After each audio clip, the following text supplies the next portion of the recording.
Hello, friends. This podcast is brought to you by me, Jon Walker. To support the podcast, please share with your friends and family, or anyone who will listen. And now for today's podcast, please welcome Chris Fowler.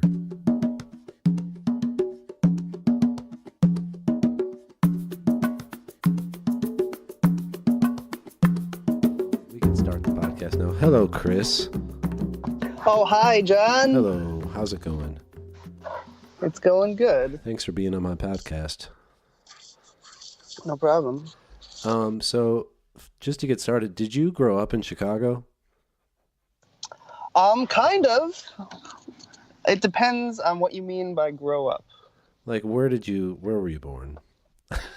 I was I was born in Buffalo, New York.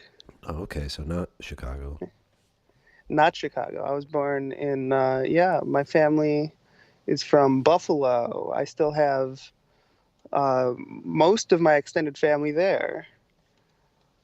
And I lived there till I was 10 years old. Okay. What brought you to Chicago? Well, my dad got transferred for his work. He got some job in Chicago. I don't really know the details, actually. Sounds like the mob. Like the mob? That's true. I guess there's people whose parents are in the mob and the children probably just never know, Sure. right? Well, anyway. I'm going to have to consider that. Maybe it was the mob. Okay. Wow, a lot of things are making sense now. Uh-oh. So he brings you to Chicago. Yeah, because my dad's a drummer, and when he and my mom had me and my brother, he got real jobs, and his real job stopped existing, I guess, in Buffalo, and then it started existing in Chicago. Like I said, I don't really have the details. Sure. I know that yeah. So you were 10 years old. Were you already playing music? What was I doing? I was taking violin lessons at a young age, maybe 5 or something. Because my mom's a pianist, I guess you might say, and a music instructor. And I have a brother who's 2.5 years older than me, and she wanted her boys to learn how to play some stringed instruments so she could play Mozart piano trios with her sons. So I did Suzuki violin, where it's a lot of ear training. Yeah. And I played some violin, and I don't know if I took to it. My memories of being a kid, I don't know, they're more focused on like Batman, right. and Spider-Man than they are on playing music at that age. But I know that I was playing a lot of violin. It was just like part of what was happening. And your dad was a drummer. Yeah, my dad is a drummer. Your dad is a drummer. Mm-hmm. Still. And but yeah, they played music together, the two of them, my parents, and And how do you go from playing violin to starting to play in bands? I guess in junior high, I stopped playing violin at a certain point. I think I didn't like going to the lessons, and it was just like, I don't know, I wasn't into it. And then I think I wanted to play the oboe for some reason. Oboe. Oboe. Oh boy. But that wasn't available in junior high. That would be a high school thing. So I started playing flute instead, because I guess maybe the fingerings were similar and it would like prepare me for that. And I did that for like maybe a half a year, and I don't know what possessed me to want to play the oboe to begin with, but that didn't last very long. Growing up, my dad always had a drum set up at the house, and I'd just hear flugga-de-guddiga, flagga-de-guddiga, flugga-de-gu, psh, all the live long day. And at a certain point, I guess, how old are you when you're in 8th grade? Like 25, something like that. Yeah, when I was 25, when puberty hit at 25, the drums started making a lot of sense to me. And I was like, oh, I can hit these things. And I remember I was getting into like early Beatles stuff at the time too. I remember the cassette, like the best of, what was it? There's the blue cassette and the red cassette tape. Like the one is like just the early Beatles hits, and I would put it on and I would jump rope in my basement while listening to the early Beatles hits. And I decided to play along to that on the drums, and I remember learning "In My Life," that song. Ooh, that's an ambitious first song to learn on drums.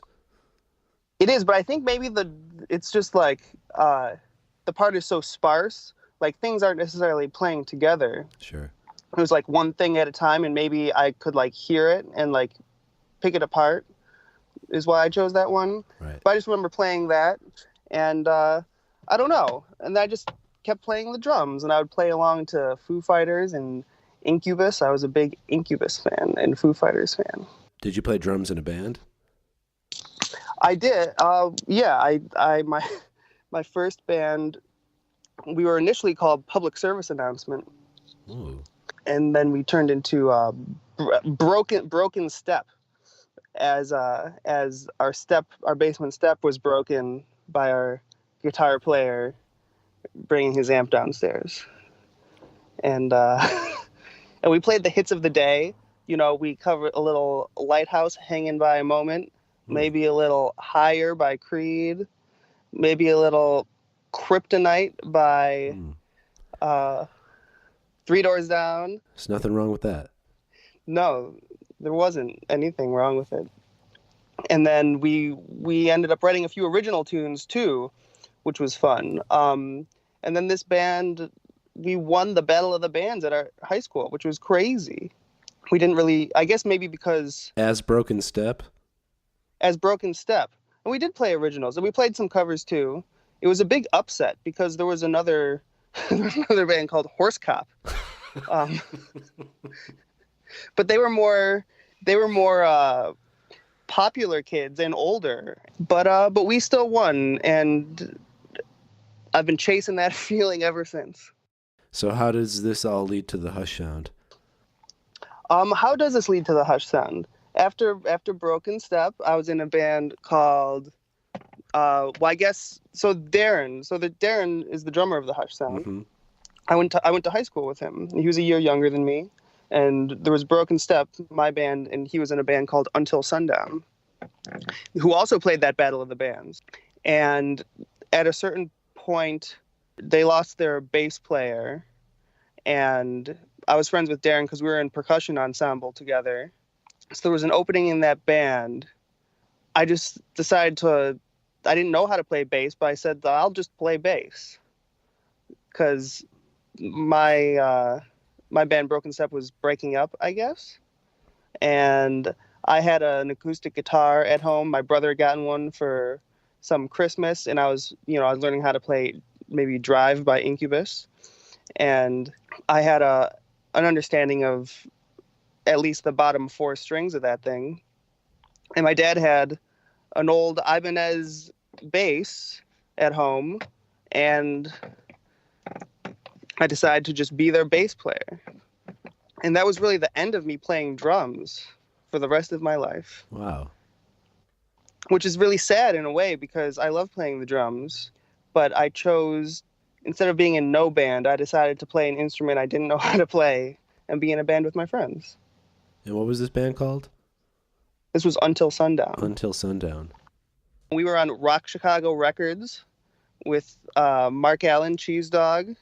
And then that band broke up, I guess, when everyone, was leaving high school and potentially going to college. Bob from the Hush Sound, mm-hmm. who's, one of two powerhouse songwriting machines, he was in a band called The Audition, and Until Sundown had played shows with them. Bob had quit that band and was looking for people to play with, and he had hit me and Darren up because he remembered us from Until Sundown on AOL Instant Messenger. He hit I think he hit Darren up first, and then maybe Darren then hit me up, because I think they played a show or two with no bass guitar, and it was just drums and Bob playing guitar and Greta playing piano. And then Darren was like, "Let's get a bass player in here," and then they called me. And how old were you? Maybe I was like 20 or 19. And so what was that like, starting the band in Chicago? It was awesome. It was, I mean, it was really cool. It was really awesome to be in a band with Bob and Greta, because they were both very prolific in their songwriting, and it was really good. They were really good songs, like really cool chord changes and melodies and lyrics. And it was really a bass player's delight to play on them. And I really enjoyed playing with someone playing the piano, because it really rich chordal things that can happen. And I really felt like I was able to support a really full sounding thing on the bass. And Bob had, and still does have, an extreme drive to succeed, and Greta does as well. And the two of them together really, helped push us. And we were just playing lots of shows in Chicago. Yeah, and we would play. We played the Metro a lot. We would open for bands. Because Bob knew a lot of people from being in the audition, because they were signed to Victory Records, and they were a known entity, and he just had a lot of connections already. And there was something about, I think maybe just in our scene, there was no one doing the type of music that we were doing, so it sounded really fresh. And we were selling CDs and shirts, left and right. We made a record with Brian Ziske at the Gallery of Carpet in Villa Park. That was our first album. We just made it all ourselves, and that was the record that got us signed to Fueled by Ramen, or Decadence, I guess, Pete Wentz's record label. Yeah, how long was the Hush Sound a band before that happened? Not very long.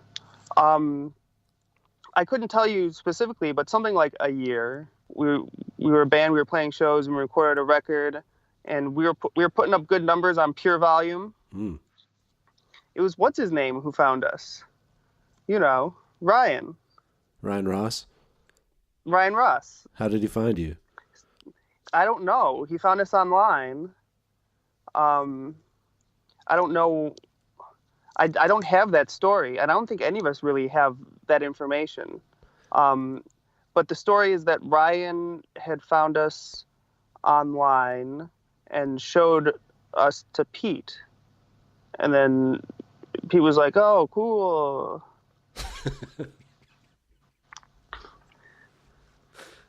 And that was that. And that was that. And so what happened? Did Pete call you on the phone and say, "Hey, I got a record contract for you"?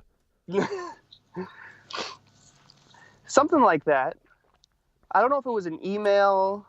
I know there was a lot, because Greta was still in high school. She was in her senior year of high school, and so what? She was maybe 17. She was still very young, and I remember Pete coming over to her house. We would always rehearse at Greta's house. Pete came over to meet with like her mom and dad, and like go over her dad's a lawyer, which was very good for us because he was able to look over things and make sure that we were never getting screwed.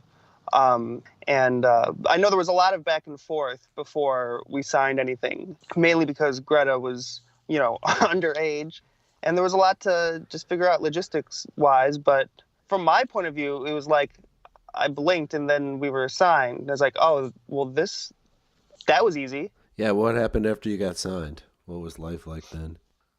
It was truly unbelievable, because it seemed to come out of the blue, and we were just like this band in the suburbs. And I guess we were witnessing the rise of Fall Out Boy, because they were playing we I don't know if we ever really played a show with them, but they would play like just these little local venues as they were like picking up their initial steam and blasting off. And so we definitely knew of them, and we were fans, really. Like that first, I like a bunch of their records, but that first record was really a big deal for me. I thought the songwriting was awesome, and I really enjoyed the energy, and it got a lot of plays in my youthful days in my '92 Toyota Camry. So you guys got signed, and did you did you put out a record pretty much right away? Well, we re-released the first record Okay. on Fueled by Ramen, because we had released that ourselves. Just we pressed it, discmakers.com, and then we re-released that on Fueled by Ramen. We immediately went on tour with Fall Out Boy, the All American Rejects, Hawthorne Heights, and From First to Last, an arena tour. Wow. And we played 20 minutes at doors. So we're in these arenas, and this was at a time when, all those bands were really like huge, but especially Fall Out Boy. They were headlining; it was their tour. But man, the All American Rejects. This was when Dirty Little Secret came out, and all like this was really their apex as well. And they just opened these doors, and these like just a sea of kids would just like start screaming and running in from the back of the arena, and like that's when we would start playing. So that was wild every single day. And these people who saw us play these 20-minute sets really, I think, became in a way like lifelong fans. And it was really an amazing gift for us in a way to start our career. We hadn't really been on tour before that. I think we played, in Milwaukee or, just local, very local stuff. And then all of a sudden we're in, a 15-passenger van, chasing these tour buses, driving, literally through the night over and over again. It was really amazing. It was also extremely overwhelming because we just went from 0 to 1,000 very quickly. Yeah. How did you guys handle that? I think we handled it well, all things considered. It's always been an interesting dynamic, the four of us. Bob and Greta are a little bit like oil and water.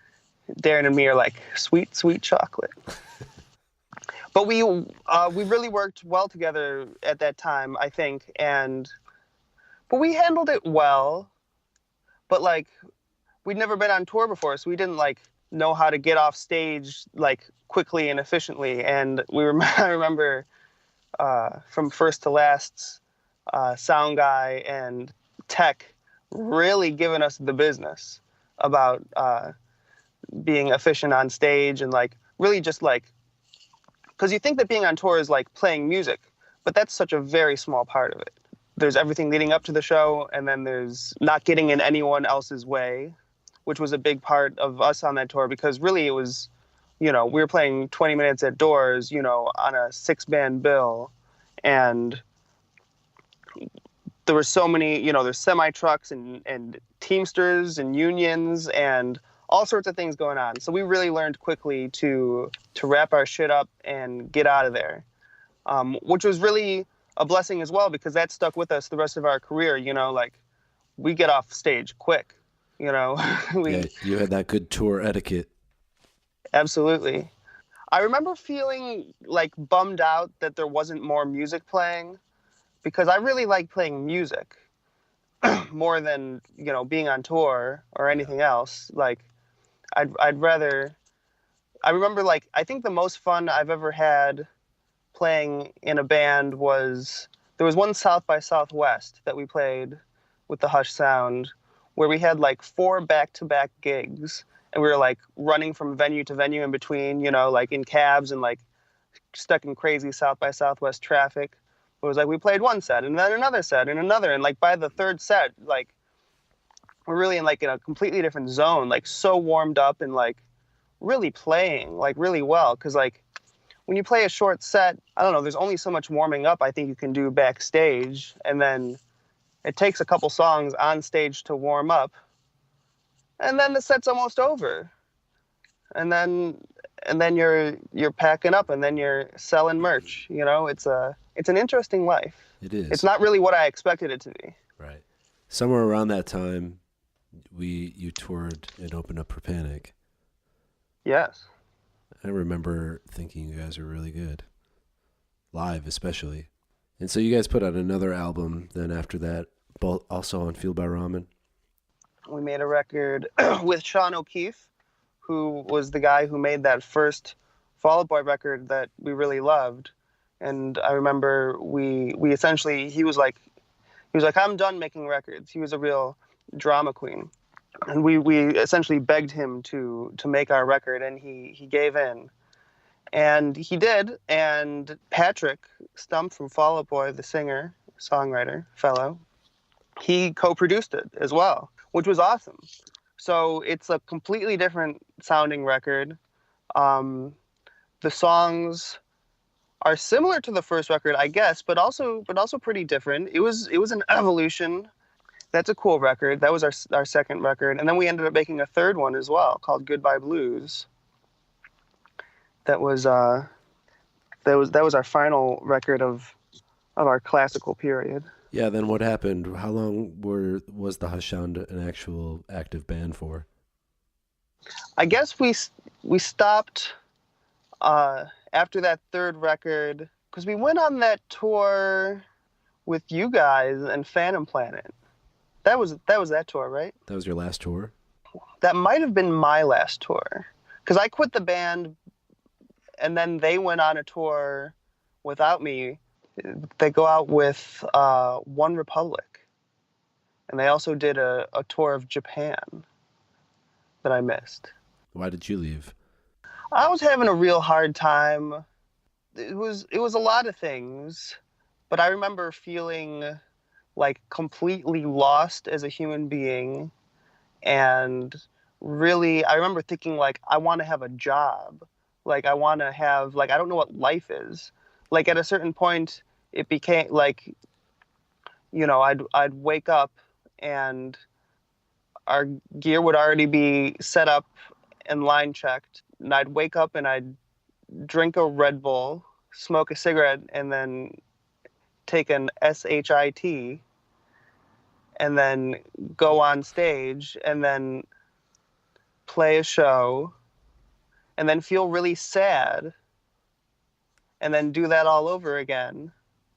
And at the same time, I think I was feeling like Bob and Greta were not getting along. There was a lot of not confronting things and a lot of just like unconsciousness and a lot of just like going through the motions going on.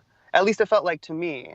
And I guess my role in the band was always as a kind of mediator and a peacekeeper, which kind of goes hand in hand with playing the bass in a way. But I think temperamentally, that's just how. And I actually like being that person. I like connecting people and being able to provide context. To a certain point. To a certain point, but I was also, but I just felt I ceased to be able to do it for whatever reason. Like the divide was too great for me to bridge, and I was also just feeling like lost individually as well, and yearning for just like something else. And like I went to like a year of community college that I didn't do much at, and like I just went on tour, and like that was my college experience, and I was just feeling like super out to sea and completely ungrounded, and I had no idea who I was. I feel like that's a common theme for a lot of musicians. I think so. Why do you think that is, especially out on tour? I don't think it has to be that way, but like with the Hush Sound, it's almost like we caught a wave and we were riding that wave, and it's like if before we caught that wave we had some like holes or things like within ourselves, the wave kind of filled those holes. So it's like, oh, I'm full while we're riding this wave. But at a certain point, that water recedes, and it's like, oh, there's that hole that I felt before. I thought that was gone, but really it was just temporarily filled. And for whatever reason, this thing ain't filling it anymore. I don't know. We were very young. It was so circumstantial or something. Like, it was crazy. Like, what happened to us happened, as far as like what success we did have and how we just got like, swooped up or scooped up by, the record label, and like really just plugged into this whole scene. So I think that just wore off at a certain point. It was like, oh shit. Okay, I'm a human being, and there's things to figure out, and I would agree that seems to be a common story, but I'm not sure why it happens to everyone. I think that's just why it happened to me, though, is because I was still pretty young and immature when the whole thing started. Well, I think, like you said, there's not a lot of normality, and that life kind of becomes unsustainable for most people without losing their minds. Yes, it does. But it was, despite whatever, even though it like kind of fizzled out, I guess, it was still awesome. And I almost like looking back on it more than I liked living it, maybe. Sure. So I see that it informed my character so much. And I definitely wouldn't give it up for the world. And there's still a part of me that's just like, oh, I just need to go on tour with the band. That's what I need to do. Whenever I feel a little antsy or like I don't know what to do, it's like, oh, that's because I'm supposed to be on tour. And it really, like, I got so adapted to living on tour and driving and being nomadic in that way. Like, I really like a lot of what being on tour is. I really enjoy, just having a suitcase and a backpack and having a purpose. Yeah. And having a place to be. Camaraderie, yes. The camaraderie and creating something together, every night, like really feeling, I often think of it as being like a crew member on a ship or something. And it's like, I'm playing bass and I'm down in the engine room with the drummer and we're like churning away and it's like, they need more water, like turn the levers. And it's like, it really, it's nothing in a way feels better than that. It's like, cause I would really lose a sense of my own self and feel more like a Voltron or Power Rangers type conglomerate. You know what I mean? Or like a Captain Planet. Sure. You've, after you left us, Jon, you've played in other musical projects, including you played on my album, my latest album in the studio. Thanks for that, by the way. What's it called? Bloom and Gloom? Something like that. Yeah. Well, it sounds like maybe you just need to start playing drums again.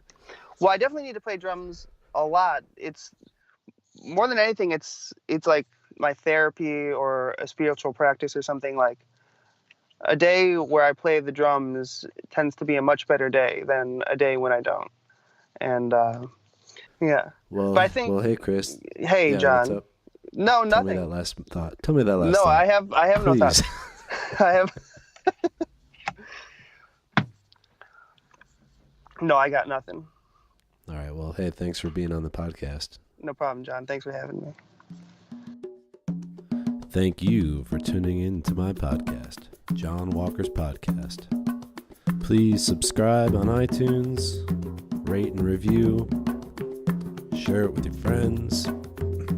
It's also on YouTube and Spotify. That's all. Goodbye.